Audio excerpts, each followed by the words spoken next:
Hello, welcome to Take 10 on Tuesdays with the Tennessee Tribune.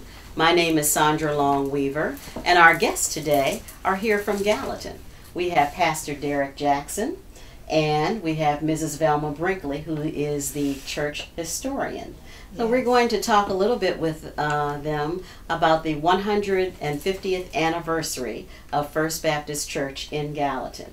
So tell me now, 1865, it's, you know, the end of the Civil War, or was the church started as the Civil War was winding down? Tell me about the very beginnings of the church. And Gallatin is about 30 miles north of Nashville, and so a very tiny African American community was there. But let's just jump right in and talk about how it got started. Well, in 1865, you're correct.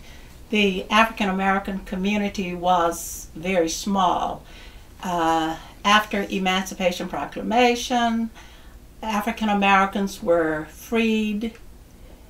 In Gallatin, they, I suppose, like in other places, were in need of a place to worship and wanted and desired a place to worship because the church of their owners were no longer available to them. And there were people seeking a place to worship of all denominations. There were Catholics, Baptists, Methodists, Presbyterian, Carmelites, all in need of a place to worship. And one ex-slave by the name of Robert Belote walked into Gallatin for the distinct purpose of carrying out God's mission of establishing, of organizing a church. And to do so, there was obviously no place available, so he organized the church in the home of a fellow Baptist person, Mariah Locke. And that's where the church had its beginning, in a log cabin that I like to tease my pastor and say it was the first multi-purpose church we ever had. Okay. And now what street was that log cabin located on? The church now is on Winchester. And so was the log cabin. Is that right? Okay. We have occupied the same spot for 150 years. However, since Pastor Jackson has been there, it has grown immensely, not only physical structure, but the amount of land that we now occupy the block. Oh, the entire block. The entire block. Yeah, that's great. Okay. Yes, but that's where we had our beginning, was in a log cabin, precisely where we are today, but it was only a half acre. We have acquired a lot more than that now. Wow. Okay. And so after Pastor Belote, yes, is that his name? Pastor Belote. And then what was sort of the next phase? How long was he there? Was he there a long He was period there of for time? 9 years. 9 years. And he became very ill. And he was so perturbed because, after all, he was 80 at the founding of our church. Wow. So at age 89, he became ill, and he was still totally concerned about the church, the existence of the church. So he sent out for Peter Vertrees, a young man in Gallatin who incidentally had not been ordained. So he took him to the little log cabin. He and the deacons ordained him there, and then Reverend Belote presented him to the congregation that Sunday as being his successor. Wow. Okay. And less than a year later, Pastor Belote went home to be with the Lord. And of course, Pastor Vertrees was already carrying on the work of the church in 1875. Okay. And he was there for how long? Unbelievably, he served our church's pastor for 52 years. Wow. He died on January 18th, 1926. Oh, wow. So after having served 52 years. Wow. Not only was he the pastor, but he was also the principal, of the school. And so there was a school associated with the church? Next door. Next door. So yes. The schools were segregated, I'm assuming. And indeed, they were. Okay. Mm-hmm. And yes, he was principal of the school, and I'm so glad that he was, because in his role as pastor of First Baptist, he was able to save the Sumner County African American children from a 2-year hiatus in their education. Oh, really? Wow. Yes, the first secondary education offered to African Americans in all of Sumner County was made possible by Reverend Vertrees. The superintendent chose to let the children go home for 2 years while a new school was being built to accommodate 1st through 12th graders. And Pastor Vertrees said, no, if you, Board of Education, will pay the teachers, First Baptist Church will provide housing, water, heat, and whatever other resources are necessary. We will do it all, but do not send our children home. So the children came to First Baptist for 2 full school years. During that time, the bigger children were in the sanctuary.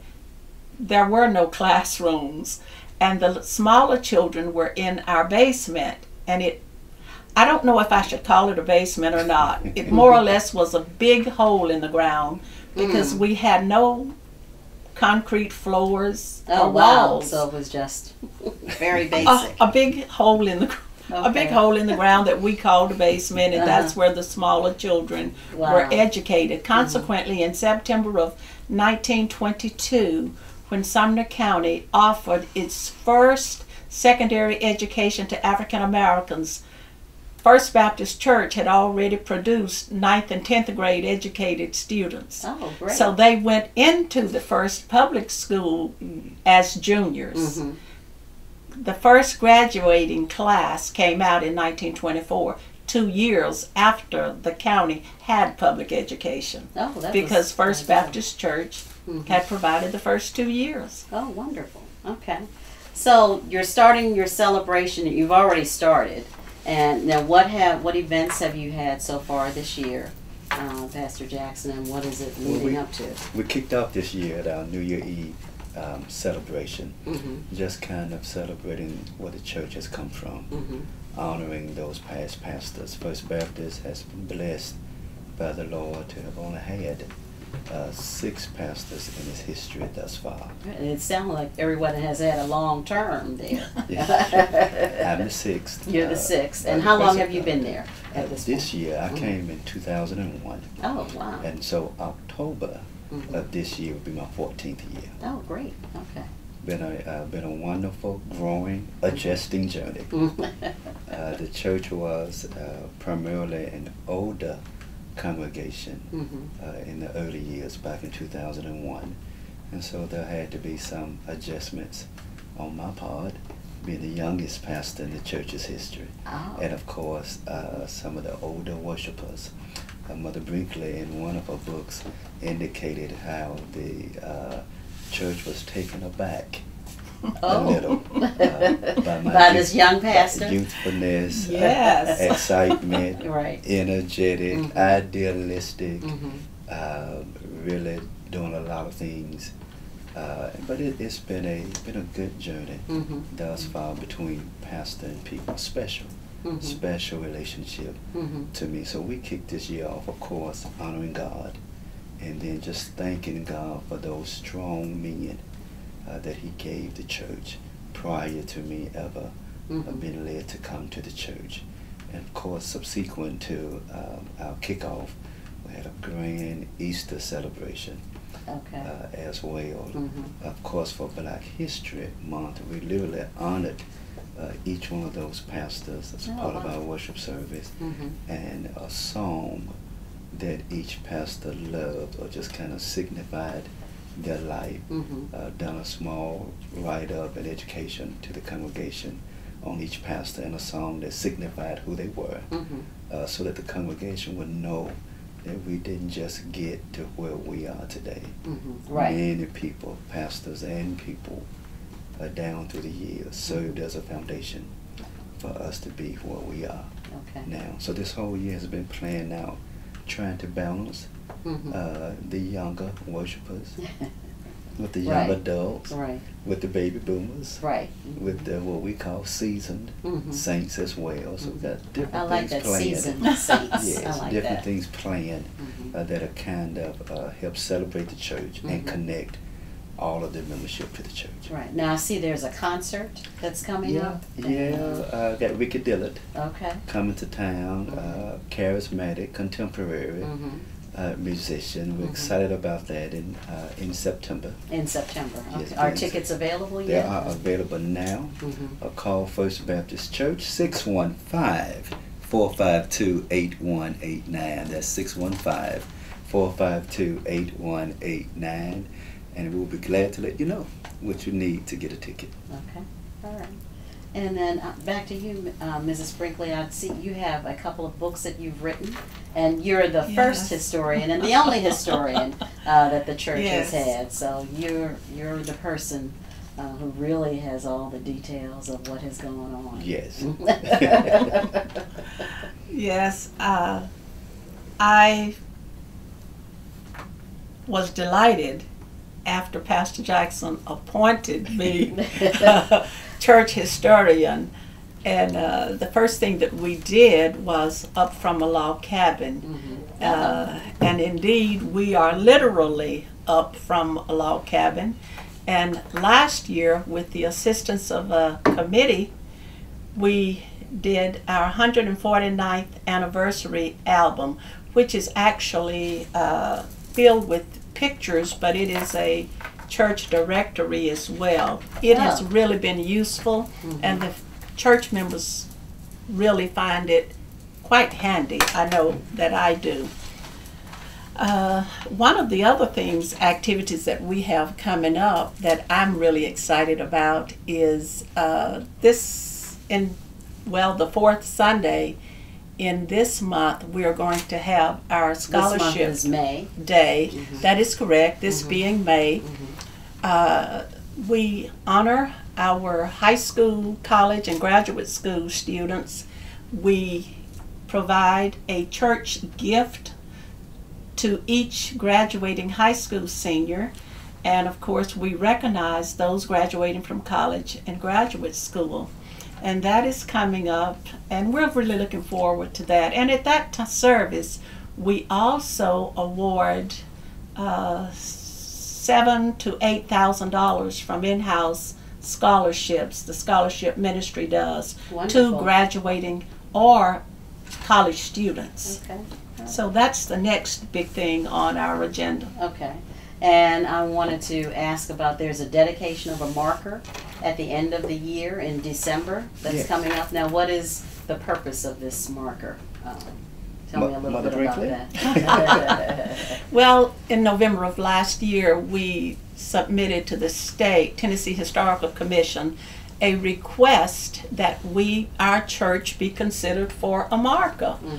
And to my delight, in February, the committee met and it was indeed approved. Wonderful. And as we speak, the marker is being constructed, or manufactured rather, in Ohio as we speak. So later in the year it will be erected.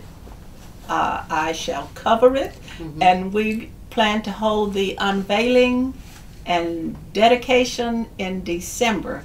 But we really felt that our church was deserving of a marker because it has played such significant roles throughout Sumner County in education. Right. For example, it has just, the community outreach, ever since 1875, I feel that our church has been a beacon for community outreach service to all African Americans. It was in 1875 that our pastor formed the East Fork District Association, and he did that whereby he could provide covering to the ministers of the outerlying churches because being the nephew of Judge Vertrees, that gave him protection from many of the hostile influences that were so prevalent in the 1800s. And he sought to extend his covering to the ministers of those outerline smaller churches. That was quite significant. And our church has just kind of been a beacon on the same hill for 150 years. And we felt that it was worthy of having it noted historically. And of course, we have been so blessed with the type leaders that we've had. Right. And the marker will be placed in front of the church? Is that, yes. You already have the spot selected and everything? Indeed we do. The deacons, I did consult the deacons on where they thought it should be placed. And yes, we have the spot. And I'm going to ask Pastor Jackson, since you have been there, I know the church has grown from a small building and you've doubled in size, and now you're looking to add a third building. Is that correct? That is correct. That is correct. The Lord has blessed us with a multi-purpose facility that we use for worship, education, and recreational resources. It's about 29,000, almost 29,000 square feet that's connected to our initial building. And there's a third building that's right beside our multi-purpose building that we're looking at developing to a community life center. Oh, wonderful. In various phases. Hopefully we can get started on that this year. And so the buildings, the land, the membership, the Lord has truly favored First Baptist Church. Yes. And what do you see next? I The next 5 years, 150 years. That's a long way off. But. I see a congregation that is continually growing in Christ. Of course, spiritual growth is our most important focus as well. And as a result of that spiritual growth, I see members from different ethnicities, different races. Right now, we are a healthy blend of children, youth, young adults, regular adults, and seasoned adults. I see a church that is, as our motto say, a church welcome, whereby we welcome anyone, regardless of their race, their background, their ethnicity, their socio-economical status. It does not matter to us. We believe that the kingdom of God is expansive, and we want to do our part to advance that kingdom. Great. All right. Well, thank you both, Pastor Jackson and Mrs. Brinkley, for joining us here today. This has been Take 10 on Tuesdays with the Tennessee Tribune, and we've been talking to Pastor Derek Jackson and Mrs. Velma Brinkley of First Baptist Church in Gallatin.